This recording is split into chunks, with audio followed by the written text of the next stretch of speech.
Hai, Assalamualaikum semua. Kepada mereka yang baru sampai ke channel ini, selamat datang. Dan kepada mereka yang telah lama support channel kecil ini, terima kasih dan selamat datang kembali. So, hari ini kita masih lagi nak bercerita tentang proses saya melahirkan baby Arham. So, hari tu kita dah bercerita tentang taklimat daripada pakar bedah yang berjumpa dengan saya setelah saya admit ke ward. So, hari ini kita nak bercerita pula tentang taklimat daripada pakar bius. Okey, pakar bedah dah bagi tahu saya yang pakar bius akan jumpa saya lah pada hari tersebut, tapi dia nak jumpa saya dengan suami. So, saya bagi tahu suami kata okey, lepas je dia habis meeting tu dia akan terus ke hospital lah untuk bertemu saya dan juga pakar bius. Okey, tapi malangnya bila suami saya sampai tu pukul 8 malam. Jadi pakar bius tu ada hal lain, dia tak boleh jumpa saya. Oh ya, sebelum tu pakar bius datang jumpa saya dulu. Dia bagi tahu saya lah yang esok akan ada pembedahan untuk mengeluarkan baby. Lepas tu dia bagi tahu saya yang dia akan menggunakan bius separuh sedar lah untuk saya. Bukan separuh sedar, bius separuh badan. Maknanya bius tu akan, saya rasa semua orang dah tahu benda ni. Cuma saya nak bercerita tentang pengalaman saya lah. Mengikut pakar bius tu, saya akan dibius bermula daripada perut ni sampailah ke bawah. So, saya akan rasa kebas lah. Tetapi dia kata seandainya ubat bius tu tidak memadai pada saya, contohnya bila dia orang dah suntik ubat bius, lepas tu saya masih lagi rasa sakit dan sebagainya, dia akan menggunakan bius penuh. Okay. Kalau boleh saya memang tak nak lah bius penuh tu, takut juga, tapi dia kata dia tak galakkan lah bius penuh tu sebab bius penuh tu lebih berisiko berbanding dengan bius yang separuh tu.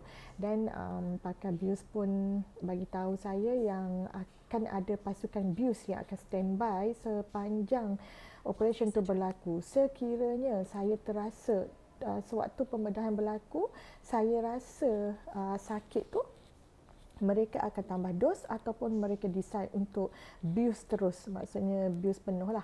And then pakar bius tu dia tengoklah tulang belakang saya, masa tu dia check manual je lah, dia tak check secara scan ke apa, just nak tengok macam mana keadaan tulang belakang saya. Bila dia tengok keadaan tulang belakang saya, dia kata saya punya tulang belakang okey, memang sesuai lah untuk injection bius tu. Dan dia rasa bius saya akan bekerja dengan secara optimum lah sebab berdasarkan apa yang dia tengok pada belakang saya tu.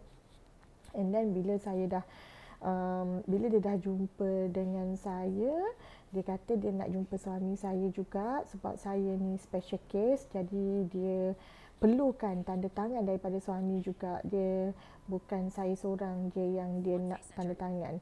Kalau macam doktor pakar bedah tadi, dia kata pada dia tak ada masalah kalau saya seorang je yang sign borang tu, tetapi untuk pakar bius dia kata bius ni berisiko, so dia nak ada tanda tangan suami juga. So malam dia kata anytime suami saya boleh sampai dan boleh bagi tahulah dekat nurse dan nurse akan panggil dia. Okay, yang jumpa saya petang tu doktor bius perempuan Chinese, tapi baik, memang baiklah orangnya. Yang saya tak ingat saya drama air mata tak dengan Dr. Bius tu. Saya rasa saya ada drama air mata juga dengan dia. Dia pun sama nasihatkan, dia pujuk saya, dia bagi tahu saya insya-Allah, dia tak cakaplah insya-Allah, dia kata segalanya akan baik-baik saja, jangan risau, dia orang akan cuba yang terbaik, pasukan Bius pun akan cuba buat yang terbaik untuk saya. And then malam tu suami saya sampai dalam pukul 8 malam. Malangnya dia tak boleh naik ke ward sebab waktu melawat dah habis. Nurse suruh dia tunggu kat bawah. Kesian dia tunggu sampai dekat pukul 11 jugalah dia tunggu dekat bawah. Sebab Dr. Bius katanya ada kerja, mungkin ada operation ke apa, saya tak tahulah kan. Yelah bius untuk bersalin kan. Orang bersalin kan tak kira masa. And then dalam pukul 10 lebih dekat pukul 11 tu, suami saya dipanggil untuk naik berjumpa dengan pakar bius. So kita jumpa sekali lah, maksudnya saya, suami saya dengan pakar bius jumpa dalam ward. Okey, bagusnya PPUM ni dia punya ward bersalin tu setiap katil ada tirai, jadi tak ada masalah kalau lelaki masuk ke apa, orang yang tak nak dipandang tu boleh tutup tirai sekeliling katil. Tu yang saya suka PPUM ni. Kalau kita duduk dalam ward yang berempat atau berenam pun, kita still ada privacy tu lah. And then dia apa, dia bagi taklimat baliklah kepada suami saya macam mana proses bius tu dan sebagainya. Katanya bius tu saya akan diberi 2 suntikan untuk bius. So selepas suntikan tersebut, dalam beberapa minit sahaja saya akan terus rasa kebas. So bila dah rasa kebas itulah baru operation tu bermula. Bila operation bermula, pasukan bius akan tetap bersama-sama saya, akan menjaga saya sepanjang operation tu berlaku. Saya rasa benda ni simple, semua orang tahu proses ni. Jangan nanti ada yang kecam saya pula, alah benda tu semua orang tahulah. Saya just cerita benda-benda yang berdasarkan pengalaman saya. Okey, itu untuk pakai bius. So hari itu bermulalah, hari itu berakhir dengan perjumpaan dengan pakar bius. Dan saya masa pakar bius dah pergi,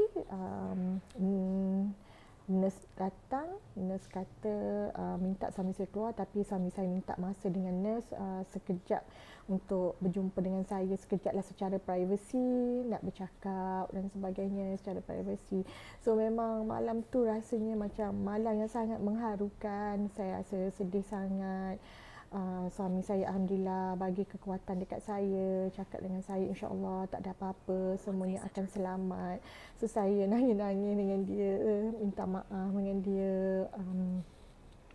Kalau ada salah silap saya, minta halalkan makan minum saya. Tapi saya tak boleh nak banyak cakap sebab saya sedih sangat. Dan biasalah suami kan, dia akan tenangkan kita lah. Dan masa nak balik tu, saya tak tahu kenapa orang lain pergi Caesar rasanya tak adalah takut sangat. Mungkin ini pengalaman pertama saya, tak pernah akan benda dan benda ni mengejut, tak disangka-sangka. So saya rasa saya takut kalau ini adalah kali terakhir saya bercakap dengan suami. Dan kami sama-sama untuk malam tu masa suami nak balik, kami berpelukan, saling minta maaf, saling memberi kemaafan, saling minta halal dan sebagainya. Dan saya minta suami redha kepada saya atas semua salah silap saya. Redhalah akan saya cakap. So kalau seandainya ini adalah pertemuan terakhir kita, saya nak saya pergi tu dalam keadaan suami saya redha dengan saya, apa yang saya buat, apa yang saya cakap, apa tingkah laku saya, kata-kata saya, kot-kotlah selama ni ada yang menyakitkan hati dia. So suami saya biasalah dia sedih, tapi biasalah orang lelaki kan selagi boleh sembunyi dia akan sembunyi. Walaupun saya tahu keadaan masa tu memang dia pun macam sedih lah, dia pun macam sebab juga, tapi dia sedaya upaya menunjukkan yang dia kuat lah dan dia memberi kekuatan kepada saya. So dia cakap dia doakan saya supaya tidak ada apa-apa yang berlaku. So esok dia akan datang lah. Mungkin sebab pagi tu dia ada hal, ialah sebab benda ni mengejut. Dia tak boleh macam nak cakap, dia bukan benda yang sesuatu yang kita dah prepare, yang kita dah boleh ambil cuti, yang suami dah boleh ambil cuti dan sebagainya. So dia kata seandainya esok dia terlambat sampai, dia tak sempat nak iring saya ke bilik bedah, dia akan iringi saya dengan doa. Dan dia pasti akan datang esok. Sama ada sempat atau tak sempat ke bilik bedah tu dia tak pasti, tapi dia pasti akan datang. So saya rasa lega lah. Cuma saya takut jugalah kan, kalau seandainya saya tak dapat jumpa dia sebelum ke bilik bedah tu, adakah saya dapat jumpa dia lagi selepas tu. Memang saya ni jenis overthinking lah. Selalunya saya ni bukan orang yang overthinking macam tu, sebab saya ni yelah jenis orang yang easy going, jenis macam okey, apa yang berlaku kita hadap je lah, kita redah je lah. Tapi saya tak tahu kenapa yang nak Caesar tu saya overthinking macam-macam. Lepas tu saya pesan dekat suami saya, seandainya berlaku apa-apa dekat saya, seandainya berlaku dekat saya apa-apa macam ni, buat macam tu lah, buat macam ni lah, jangan hantar jasad saya balik lah. Jangan hantar jasad saya baliklah, tanam je saya dekat mana tempat yang saya tak ada tu, jangan bagi saya langkah kubur banyaklah, jaga anak baik-baiklah, kalau rasa tak boleh jaga anak saya, serahkan kepada keluarga saya, adik saya lah, macam-macam lah. Macam bila saya fikir sekarang ni, apa benda lah aku ni overthinking sangat masa tu kan. Benda tak ada apa pun, ramai je orang bersalin scissor selamat je pun. Saya je yang merepek-repek macam tu kan. Ya, tak apalah, itu lain orang, lain penerimaan, lain orang, lain perasaan dia kan. So rasanya saja untuk kali ni. Untuk video yang akan datang kita akan sambung dengan taklimat daripada pakar kanak-kanak. Pakar kanak-kanak ni dia bagi taklimat kat saya paginya, bukan sebab malam tu katanya dia dah balik, dia tak ada. Jadi paginya dia akan datang jumpa saya lah, pakar kanak-kanak tu. Tapi sebenarnya saya tak tahu pun akan ada satu lagi taklimat dengan pakar kanak-kanak tu. Sebab saya tak tahu pun. Yang saya tahu taklimat pakar bedah dengan pakar bius sahaja. Cumanya pagi esoknya tu baru saya tahu. Apa pun kita cerita pada video akan datang lah. Sekian, terima kasih. Jangan lupa kepada mereka yang sudi untuk mendengar pengalaman-pengalaman saya, subscribe, like, komen dan share. Dan saya tunggu juga kalau anda semua nak berbagi cerita anda, komenlah dekat bawah kalau ada apa-apa yang saya salah terangkan, sebab saya bukan expertise dalam bidang ni. Saya cuma bercerita berdasarkan pengalaman saya. Ada apa-apa yang salah, yang kurang, terutamanya mereka yang memang berada di dalam bidang ini, komen lah. So kalau anda semua pun pernah mengalami seizure dan sebagainya, pengalaman tu, sebab saya baca pengalaman orang yang mengalami seizure ni lain-lain, jadi bolehlah share dekat kolom komentar. Jangan lupa subscribe, like, share dan komen. Assalamualaikum warahmatullahi wabarakatuh. Terima kasih.